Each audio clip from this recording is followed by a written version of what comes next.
what I would like to ask is a question. We know that in many parts of the world, some of the many successes in recent years have been through the legal system. So the US Supreme Court just declared that discrimination in employment against LGBT plus people is illegal. India, the courts there declared the ban on same-sex relations to be unlawful. I was just wondering if you could perhaps explain to us what are the avenues and options, the likelihood of any successful legal challenge, because technically under the Polish constitution and indeed under various treaties that Poland has signed, this anti-LGBT crusade is unlawful. So can you give us a take on that? Well, we are not lawyers, so we are not able to answer your question precisely, but what has been happening in Poland in the last 5 years under the Law and Justice government is then that the government managed to consolidate the legal powers under its power. It means that they basically undermined the rules of independent Supreme Court and Constitutional Court. They managed to remove all the independent judges and oppositional judges and put into the court, the Constitutional Court and the Supreme Court, their own judges and their own politicians. So this is the problem, that they have overtaken the Polish legal system. I mean, I am aware of the way in which the judicial system has been nobbled by the ruling party and that many independent judges have been purged. But I'm wondering whether, even despite that, the mere fact of bringing a legal case on constitutional grounds or on treaty grounds, on the grounds of treaties that Poland has signed, whether politically and I suppose ideologically, that would have an impact even if it didn't succeed. I mean, obviously it would be best not to go via the European Union because that's the big bogeyman. It'd be best to fight the case based on Poland's own constitution. That would be the strongest line of legal attack. And as I said, even if the judges ruled against the claim, the fact that you've done it will raise public awareness and provoke a debate, which will hopefully give yourselves and lawyers a platform to make the case that you want to make. Is that viable? Yes, yes, it's very important. Because we have an article in the Polish constitution which prohibits discrimination on any grounds. I mean, yes. this is the legal phrasing, that discrimination is prohibited on any grounds. So there is no specification, because in some legal documents you have specification, you have age, ethnicity, class, you have sexual orientation, but not in the Polish constitution. The discrimination is prohibited on any grounds. But of course, as we mentioned before, the Polish government is not respecting the constitution. They use only these elements of the constitution which are useful for them, for their political agenda, and ignore those elements of the constitution who counter their agenda. But has there been any attempt to fight a constitutional case to challenge the government? Has any group tried to actually bring a constitutional challenge? I mean, not as a one big legal suit. No, there are constant, again, we are not lawyers, and probably lawyers would be better to answer your question, but there is a constant struggle going on in Poland in the sphere of law. Because you have lawyers who defend the constitution, you have lawyers who are very active against the current government, and the current government fighting with their lawyers, the oppositional lawyers. So there is a legal war happening in Poland on many grounds, and it is very visible and is well covered by the free media.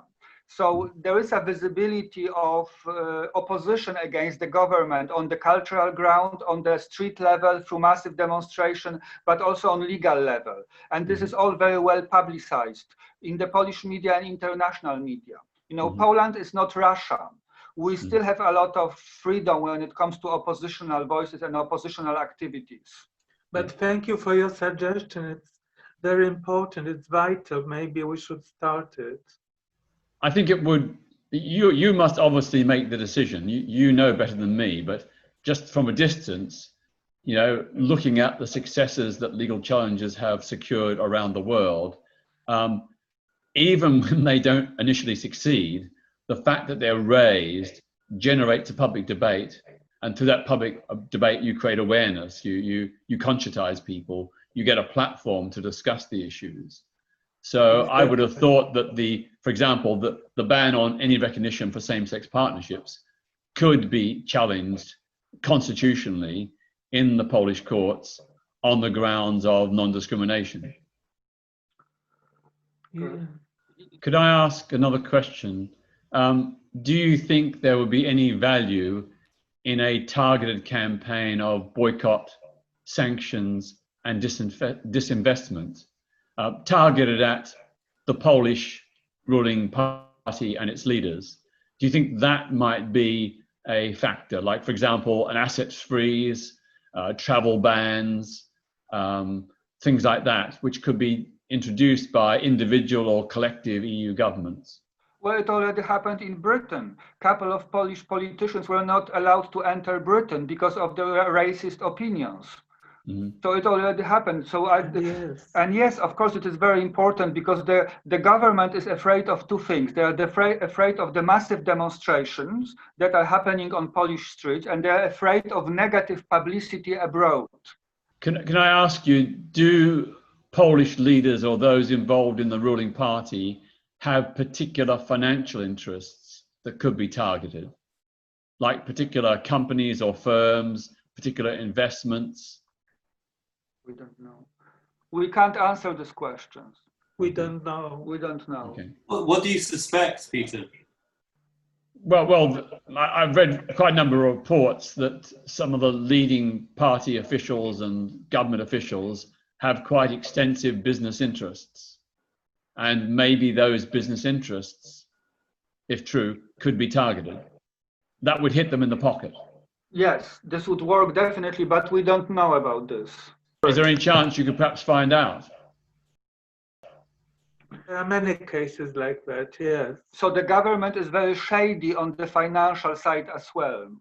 What impresses me is how you feel that activism can go straight for the jugular, and that we need to see the big move, whether that's a challenge to the government on constitutional grounds or a campaign to hurt people in their foreign financial interests, things that we can do collectively from this country.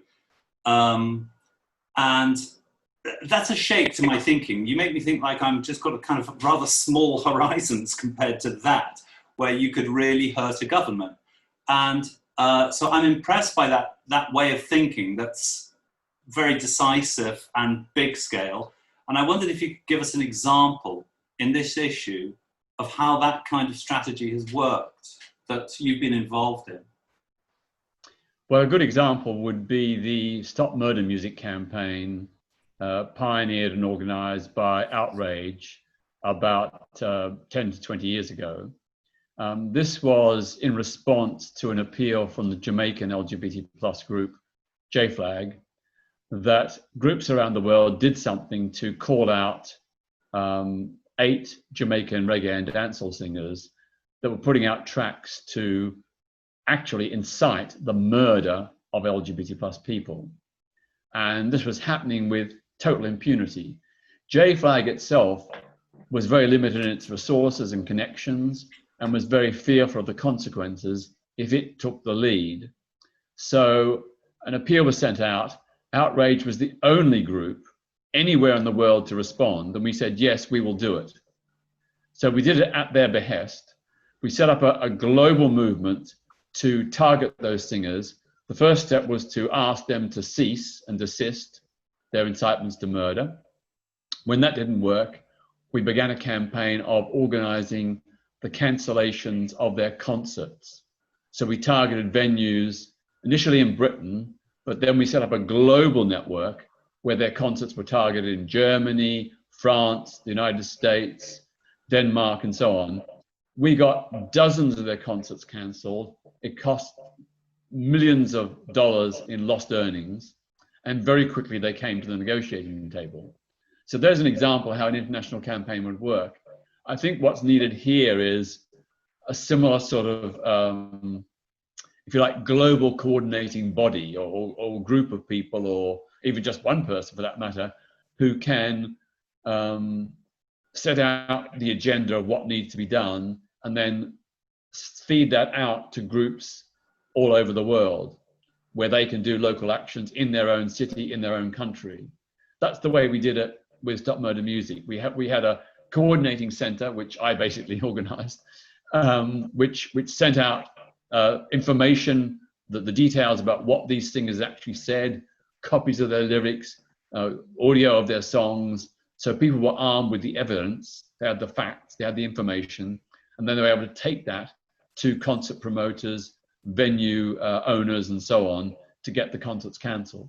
So that's, I would say that's the way, that's the kind of model that's probably needed.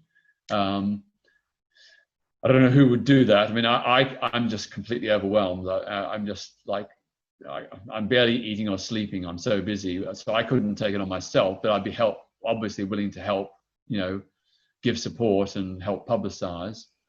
And of course, what we also did was make sure that what we were doing was very well publicized. So we sent it out to the LGBT plus press and the mainstream press all over the world and got a huge amount of media coverage, which was very, very embarrassing to these singers.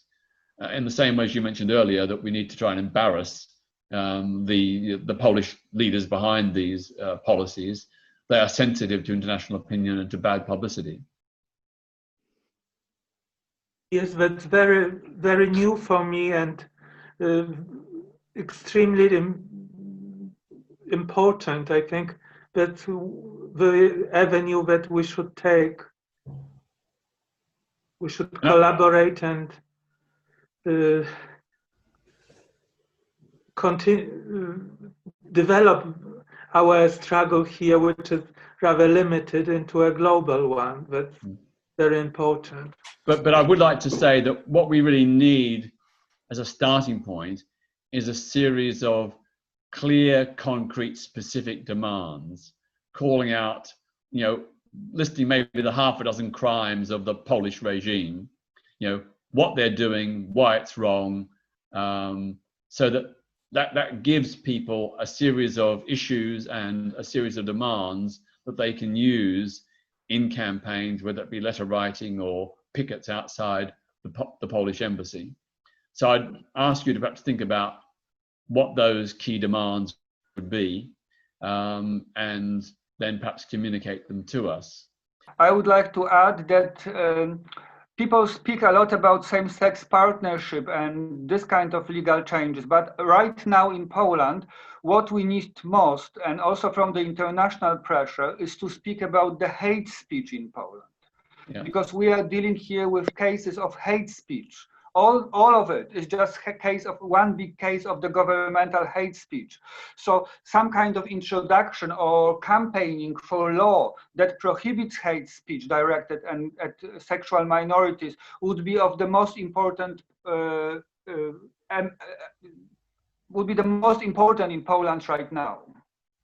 Agreed. And to pursue that campaign, we of course would need the evidence of who said what and when and where. So if you can provide Angus with that information, then we can start compiling it. Yeah. Thank you. Thank you very much. Thank you for being with us.